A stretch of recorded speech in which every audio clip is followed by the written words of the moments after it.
ഇന്ത്യക്കെതിരെ അണുവായുധ ഭീഷണി ഉയർത്തി പാകിസ്ഥാൻ പ്രതിരോധ മന്ത്രി ഖ്വാജ മുഹമ്മദ് ആസിഫ്.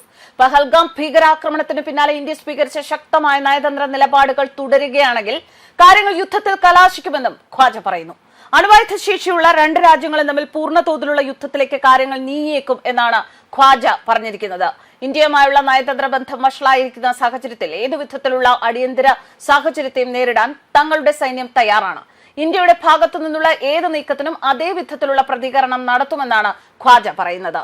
രണ്ട് ആണവായുധ ശക്തികൾ തമ്മിലുണ്ടാകുന്ന ഏറ്റുമുട്ടലിൽ തീർച്ചയായും ആശങ്കാജനകമാണ്. അങ്ങനെ ഒരു ആക്രമണം ഉണ്ടായാൽ അത് വലിയൊരു യുദ്ധത്തിലേക്കാകും നീങ്ങുക. അത് ഒരുപാട് ദുരന്തങ്ങൾക്ക് ഇടയാക്കും. എന്നാൽ ചർച്ചകളിലൂടെ പ്രശ്നം പരിഹരിക്കാനാകും എന്നാണ് പ്രതീക്ഷയെന്നും ഖ്വാജ പറഞ്ഞു.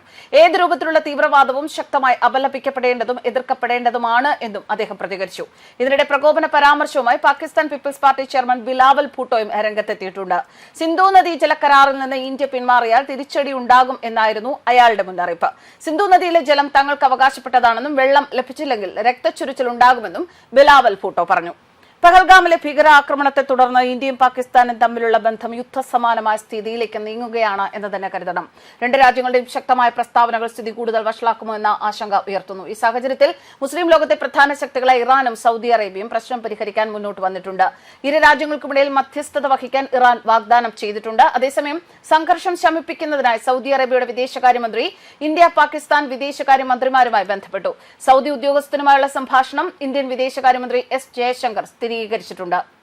ഇറാൻ വിദേശകാര്യമന്ത്രി സെയ്ദ് അബ്ബാസ് അറാഖ്ചി സോഷ്യൽ മീഡിയയിൽ ഇരു രാജ്യങ്ങളെയും സഹായിക്കാനുള്ള സന്നദ്ധത അറിയിച്ചിട്ടുണ്ട്. ഇന്ത്യയും പാകിസ്ഥാനും ഇറാന്റെ അടുത്ത അയൽക്കാരാണെന്നും ഇരു രാജ്യങ്ങളുമായി ആഴത്തിൽ വേരൂന്നിയ സാംസ്കാരിക ബന്ധം പങ്കിടുന്നുണ്ട് എന്നും അദ്ദേഹം പ്രസ്താവനയിൽ ചൂണ്ടിക്കാട്ടി. ഒരു അയൽ രാഷ്ട്രം എന്ന നിലയിൽ ഇരു രാജ്യങ്ങളുടെയും ക്ഷേമം ഇറാൻ ഒരു മുൻഗണനയായി കണക്കാക്കുന്നു. രണ്ട് രാജ്യങ്ങളും നിലവിൽ കടന്നുപോകുന്ന വെല്ലുവിളി നിറഞ്ഞ ഘട്ടത്തെ അംഗീകരിക്കുന്നു. അവർക്കിടയിൽ സംഭാഷണവും ധാരണയും വളർത്തിയെടുക്കാൻ സഹായിക്കാൻ ഇറാൻ തയ്യാറാണെന്ന് അറാഖ്ചി പറഞ്ഞു.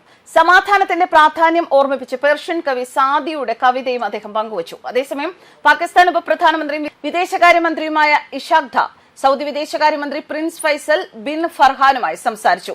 ഇന്ത്യയുടെ സമീപകാല നടപടികളെ തുടർന്ന് പാകിസ്ഥാൻ ദേശീയ സുരക്ഷാ സമിതി എടുത്ത തീരുമാനങ്ങളെക്കുറിച്ച് അദ്ദേഹം സൗദി മന്ത്രിയെ അറിയിച്ചിട്ടുണ്ട്. ഈ വിഷയത്തിൽ ചർച്ചകൾ തുടരാൻ രണ്ട് നേതാക്കളും സമ്മതിച്ചു. News desk karmas.